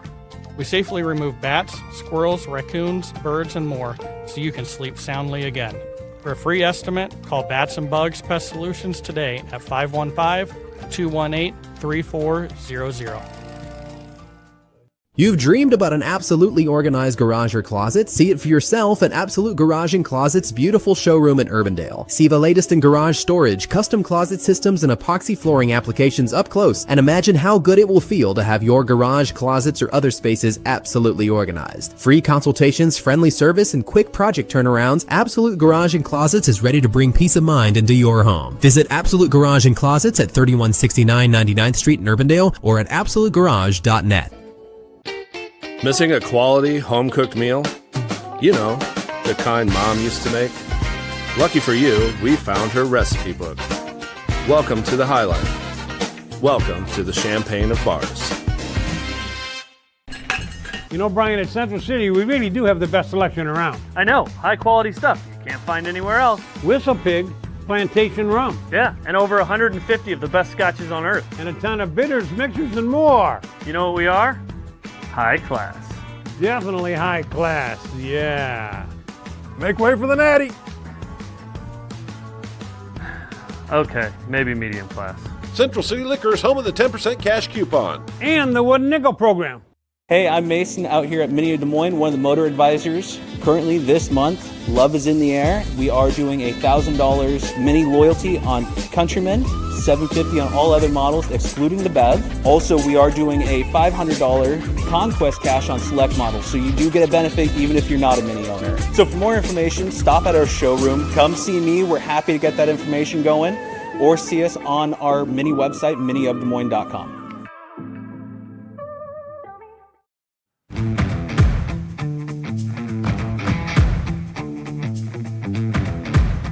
Radio show powered by Willis Automotive. A lot of Iowa State fans pointing out that, you know, of course you get TGL on ESPN, but yet every Iowa State game's on ESPN+.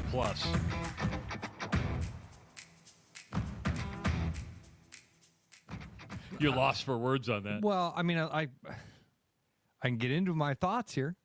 It's a money grab. Is it?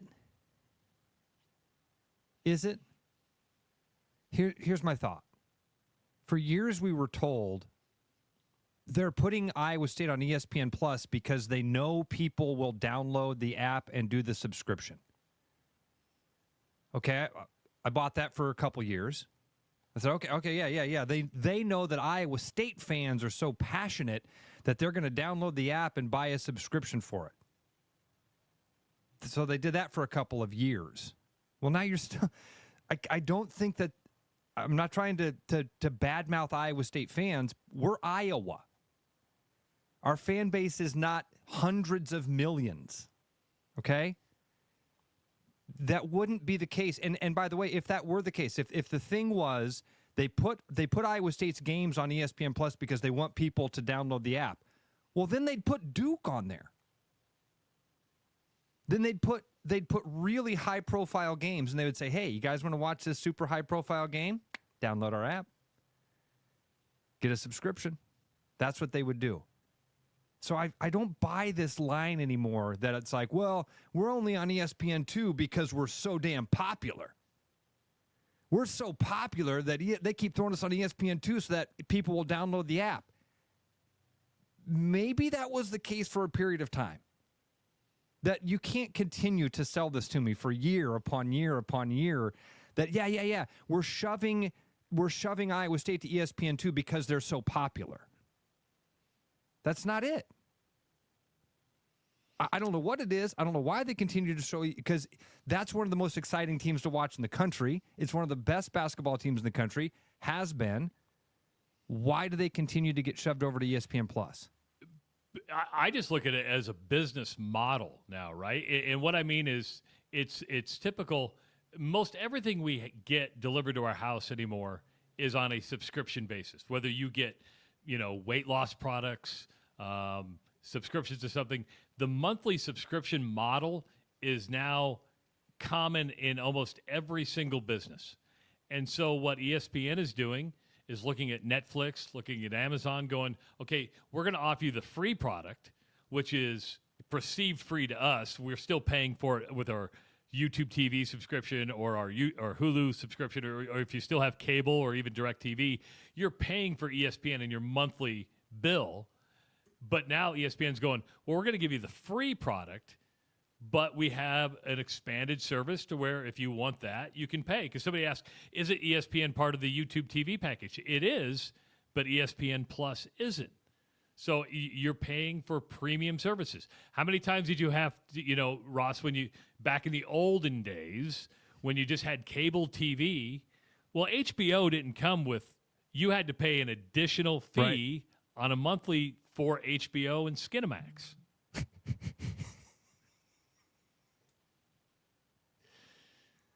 That's you know somebody's age when they refer to Cinemax. Cinemax is Skinamax. Yes, right.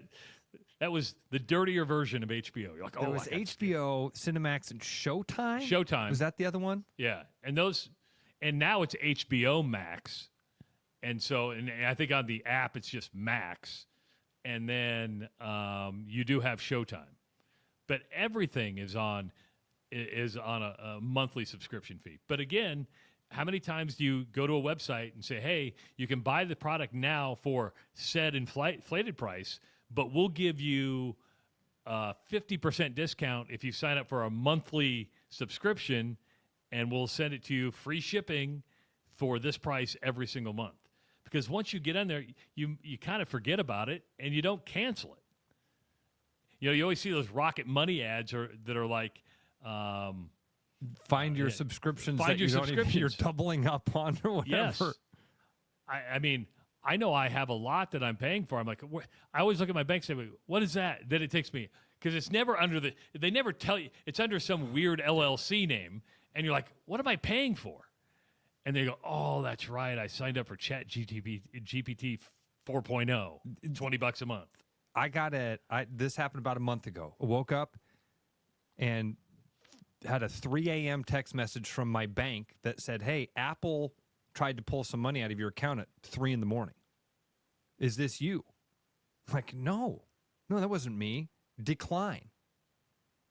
And they're like, all right, do you want to start? Do you want to start an investigation into this? We'll shut everything down and we'll find out where this came from. Yes, I want to find out who's trying to take my money. It was me. Apple TV? It was me. It was my Apple subscription tried to pull. I'm like, no, that's not me. So now I had to get a new card. Like, you know what I mean? Go through. Oh, dude, pain in the ass. Whose fault was it? Hand up accountability. See, I don't have ESPN Plus, but Taylor brings this up, and I think it's and I'm going to show the comment because there's getting some support here. My biggest problem for $12 a month or whatever the ESPN Plus costs, the quality of the broadcast needs to be better. Amen, Taylor. Yeah. And what's your recourse? It's one of those things. Sometimes the broadcast does suck. No doubt about it. Sometimes it's totally fine. You don't even notice it. Sometimes it sucks. What's your recourse? Nothing. There's no other place to watch the game. Your option is don't watch your favorite team or this game that you wanted to. You know what I mean? Well, when I used to do Creighton games, like we would do them before they joined the Big East, we would do them on KMTV, which was the CBS affiliate, but we were doing it in standard def. This was back mid-2000s, late 2000s. Well, everybody's like, your production sucks. Well, do you know how much it costs to do a game in HD? We don't have that kind of budget. I'm like, did you watch the game? Were you able to see the baskets go in? Could you see the score? I can't, but we are now so programmed with 4K, Super 8K, whatever you have, that if you don't feel like you're on the court or in the field, you're like, this picture sucks. Absolutely blows. Trav, we do the same thing. Like we used to sit at the studio, and God bless our old employer who couldn't even get us an HD signal into a media company. Swear to God. True story. It was like Ross and I were kids in a candy store if we knew the game was on Fox or ABC because we're like, oh, we get to watch it in HD this week. If it was on any other network, we had to standard def, man. And you're like, God, this just blows. And I would say the consumer's expectations are, if I'm going to pay for that, I want to watch high def, I want to hear good audio, I want to have good graphics, and I want to have good announcers. Announcers is the other part of it, and I do feel like that's something that we've all gotten used to also. You can tell when the announcer's not in an arena. I think they're getting away from that. I think it seems like they're getting away from that more and more. Somebody's saying, if you think ESPN2 and ESPN Plus are bad, have you ever watched Big Ten Plus? I haven't. If it's not on the Big Ten Network, I'm not going to Big Ten Plus. There's just it's like sensory overload. I'm like, sometimes I go, you know what? I'm just not going to watch the game because I can't get it. I've gotten to that point with apps. No more. Big Ten Plus, no. I got all the other pluses. Yeah. I got Peacock, and I'll be honest with you, I'm watching Peacock a lot more. There's a lot of good programming on Peacock besides the sports. I'm like, oh, there's some good stuff here. I'll keep Peacock. I've been enjoying Tubi, the free one, the Fox free. It's like a Hulu type thing, totally free. Really? Yeah. I'm going to have to try that. I think there's I don't think they do live, though. No. Which is the problem. So they did the keep Super Bowl Hulu so you live can on watch Tubi, the sports. I was watching the SNL 50 special, and Jimmy Fallon was like, thanks to the millions watching around the world and 12 streaming on Peacock. Yeah, you're getting some Tubi love here. I haven't tried it. It's a good one. It's a free app. Again, But you know what happened? I did it for the Super Bowl, and I did it because a documentary was on there, and now I'm hooked. But you know what happens over time? Eventually you're going to have to pay for Tubi. No doubt. This is a drug deal. They're giving it to me for free the first time. They're going to hook you, get you convinced. You're like, oh, and then the first one will be like $4.99 a month. You're like, I can do that. Super easy. Yeah. Then 6 months later, because of programming, we need to go to $6.99 a month. And you're like, okay, I can still handle that. And then you're going to notice $24.99 a month. YouTube TV has been the worst for that. For me, I remember when I first got YouTube TV, I'm like, I'm cutting the cord. I'm going full YouTube TV. It was $56 a month. What a deal. It's like $89 a month now. And I'm like, okay, I pay so much for my internet connection, which essentially is cable television anyway, because it's running through the same line. I'm spending more now on apps and internet than I ever did on just cable TV. This whole model is designed that way, man. It's going to cost us more, this a la carte stuff. Jimmy Johnson announced his retirement from Fox Sports yesterday. So he's been on. If I were to ask you, how long has Jimmy Johnson been on the Fox NFL pregame show, how long would you say? Because it was longer than I thought it was. I mean, I want to say like a decade, but I know that it's more than that. He did it for the 2 years after the Cavs. So he was on 94 and 95. He went back to coach the Dolphins from 96, 97, and 99. He's been part of that show since 2000. No way. Way. I was like 24 years nonstop. I would have not. No way I would have guessed that. So, Trav, you're kind of blowing my mind here. So that means kind of like John Madden. There's a generation of football fans that knows Jimmy Johnson as a commentator and not as a Hall of Fame coach. Yes. You and I know him as the Miami Hurricane coach, getting carried off the field, hands up in the air. I literally think of Jimmy Johnson as one of the greatest football coaches of all time. Yeah. But there's a generation that goes, who is this guy? Why am I watching Jimmy Johnson every week? What did he do? Oh, he was the better part of Jerry Jones. He knew how to win. Yeah. And the Cowboys haven't been the same since. How interesting. I hadn't thought about that. 20-plus years, 25 years of doing that, that's longer than he was a coach. Oh, yeah. Wow. That's kind of a perspective thing that that blows me away, man. It shows you how fast time goes by, right? Man, holy cow. Do you pay attention? When you think of broadcasters and commentators, do you think of pregame show host, or do you think of play-by-play and color analyst, or does they just all kind of fall? Trav, I'm bad at this. You know this. I'm a play-by-play and a color guy because I don't watch a lot of pregame shows. Yeah. I watched College Game Day when it was good.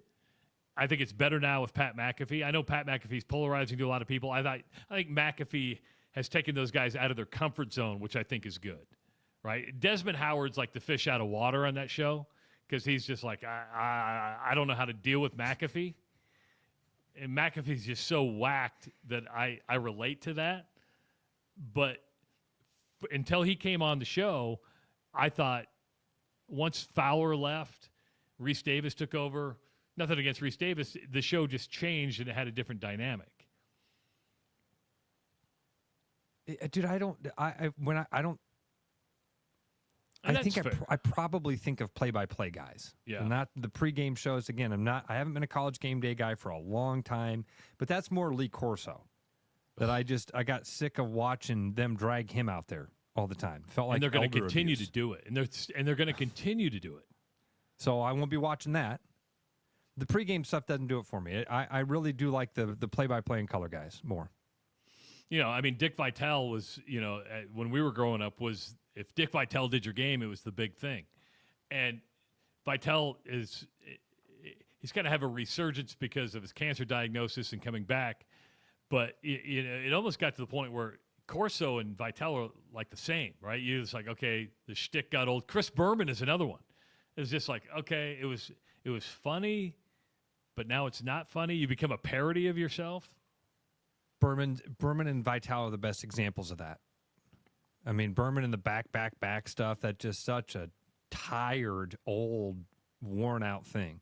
And I feel the same way about Dick Vitale. Seems like a wonderful man. Wonderful man, huge heart, does a lot for charities. Seems like a great friend to people that love him. I just don't care for the whole, it's a diaper dandy, baby. Like this, it seems to me like the Costco guys. Have you ever seen these idiots? Boom! It's the double chocolate chunk. It's so stupid. And I always felt that way about Dick Vitale. I was like, man, you're a smart guy. You're a basketball guy. Just talk to me about basketball. Does Gus Johnson fall into that with you? Absolutely. Gus Johnson, I don't like listening to games with Gus Johnson. Screaming the name of the guy who has the ball at me. It was one of those things like I did it first, and then you're like, okay, it's always, you got to take it to a higher level. It's like, got to top it. Like, you don't have to top it. You're a good play-by-play guy. You don't need to go so far over the top. I think what happens there, Trav, is that somebody comes in and some exec says, oh, man, that was great. That was amazing. You called that kid a diaper dandy? Oh, home run, Dickie V. Home run. Do it again. Crap, people love it when I play this character. All right, I'll play that character. And then, like, if I've talked about this before, man, when they used to have ESPN Classic, when they would play old games, you could find Dick Vitale doing color. It was amazing. He was the greatest color guy ever, breaking down the game, talking about what was happening. Here's what that play was. Watch how the center makes the backdoor cut. Look how he's sealing this thing off. And then it went from that into, it's a dipsy do dunkaroo. You do a pretty good Vitale, by the way. Thank you. You used a term character because Corso is a character now. Corso at his prime could offer really good insight. Yeah. Then all of a sudden he started putting on the mascot hats and everything, and now it's just. It's so bad, dude. It's Dick Clark. It's Dick Clark. I love Kirk Herbstreit, and I love that story and those connection between those two guys and how that he seems to love Lee Corso. That like is a father. Neat. Yes. That is neat. I don't want to, but I can't watch the show. You know what I like? ESPN's tough to watch because it's all of that, man. I would say. I think Stuart Fox Scott. Big Noon Sunday is big. I like or Fox Big Noon Saturday. Like I love that show, just because there's no characters. You just really good insight. Urban Meyer is really good in his role right now. You were bringing up Stuart Scott, God rest his soul, but turned into a character. And that to me, that's what ESPN has become. And I get it. It's a show. It's a TV show, and they've got to entertain people. But they do become characterizations of their own character. It becomes an exaggerated version of what they once were. And I respect Jimmy Johnson. He's like, you know what? My time's done. I'm going to go sit on a boat in the Keys and drink beer and enjoy the rest of my time. Don't need any more money. Don't need to be on TV. Don't need to fly to L.A. every week. 5 years of doing the TV show. That's a long – well, I mean, Terry Bradshaw has been part of that pregame show since the beginning. Wow. And I think after watching the Super Bowl, I think Terry's needs – I don't know if he retired or not. Right? I thought when we talked about this, somebody wrote into us and said that he was done, that he wasn't going to be doing it anymore. Ryan says, why is nobody talking about the scandal of Joy Taylor at Fox Sports? I'm like, that's that Skip Bayless thing where I'm like, I don't know enough about it. You got a hairdresser accusing Skip Bayless and Joy Taylor of things. I'm like, I don't like getting into the scandals. Yeah, I don't even know about it. What I'm intentionally it's a classic story it. of sleeping your way to the top. Yeah, I thought that was the case. Yeah.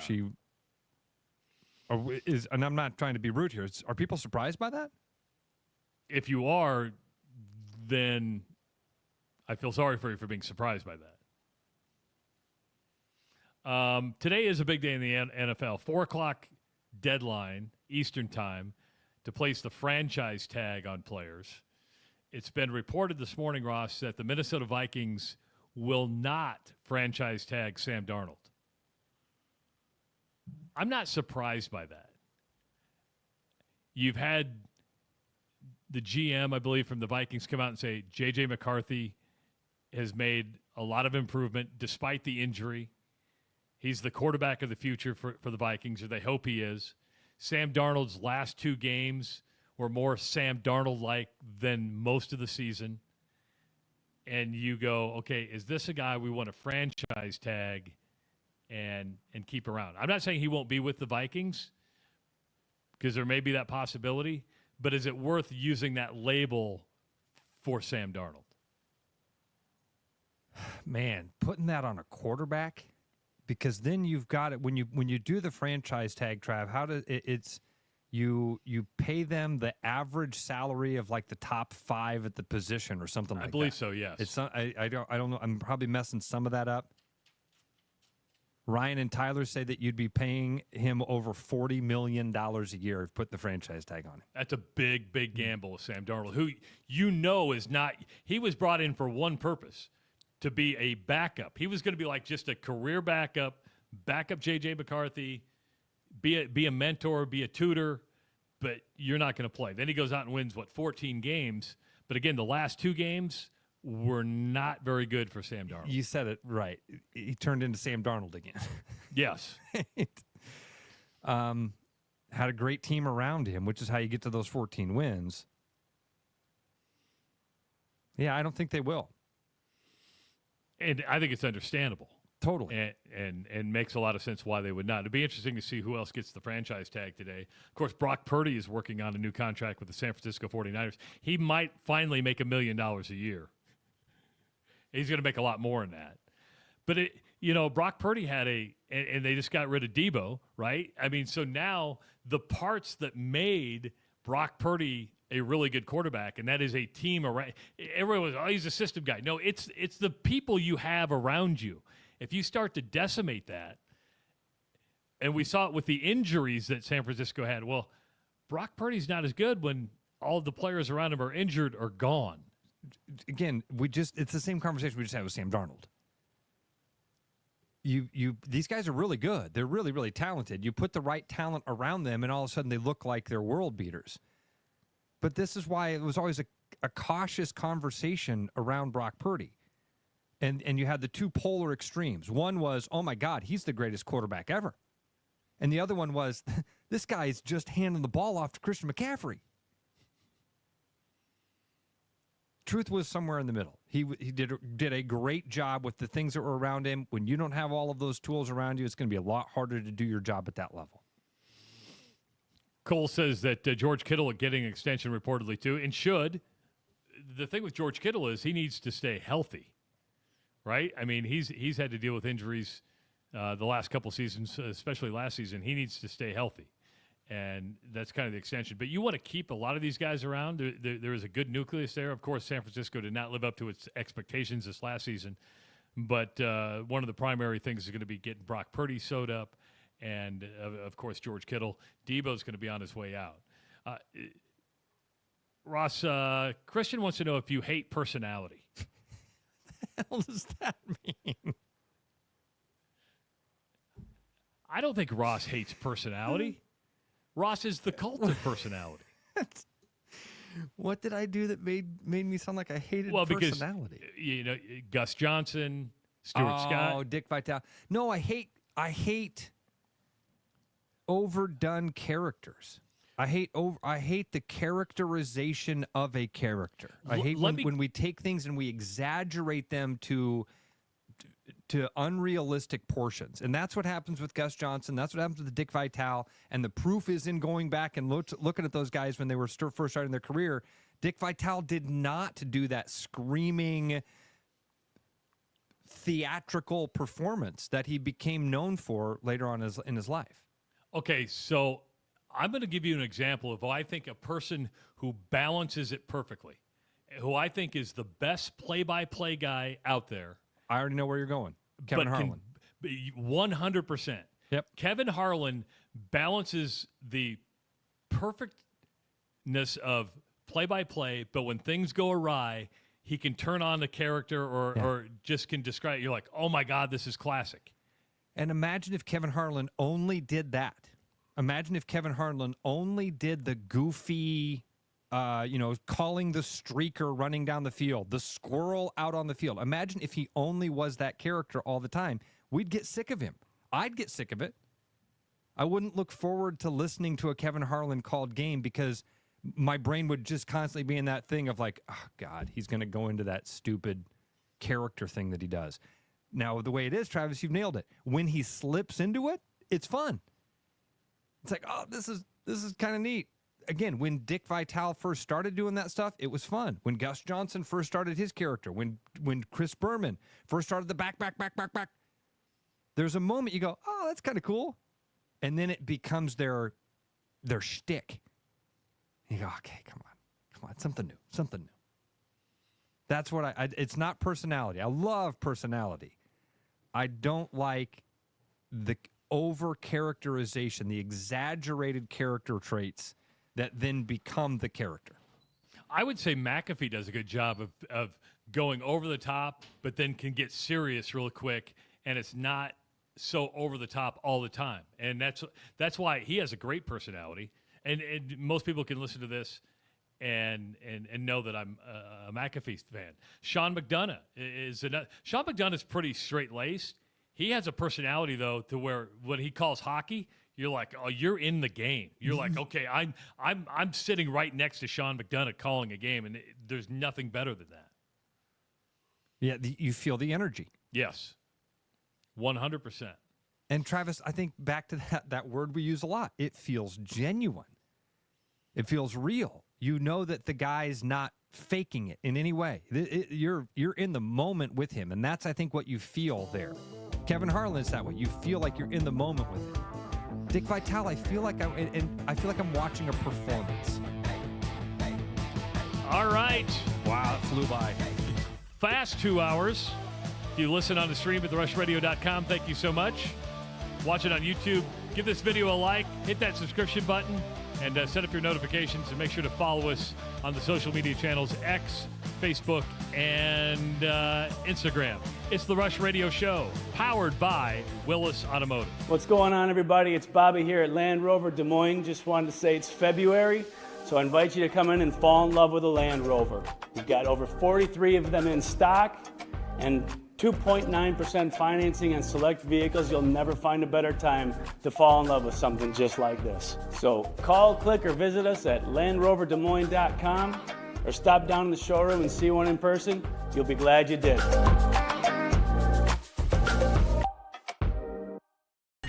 I'm loving these wooden nickels, Brian. Yeah, I suppose everyone is catching on. Just spend $20 to get a wooden nickel. It's 25. Collect 10 and add up the savings on your next purchase. Some of these are worth $5. That could be huge. I know, right? That's why you have to spend $20. It's 25. Collect 10. It's like money back to you. Spend 20, you get another wooden nickel. It's 25. Collect 10 and add up the savings. It's huge. Central City Liquors, home of the 10% cash coupon. And the wooden nickel program. It's huge. Do you have a pest problem? With over 20 years of experience, Bats and Bugs Pest Solutions is Central Iowa's local expert in fast, effective, eco-friendly pest solutions at a fair price for your home or business. Call us today at 515-218-3400. Believe it or not, spring is coming. When it does, be absolutely organized with custom garage or closet systems from Absolute Garage and Closets. Turn a winter mess into a spring success at our showroom in Urbandale or visit absolutegarage.net.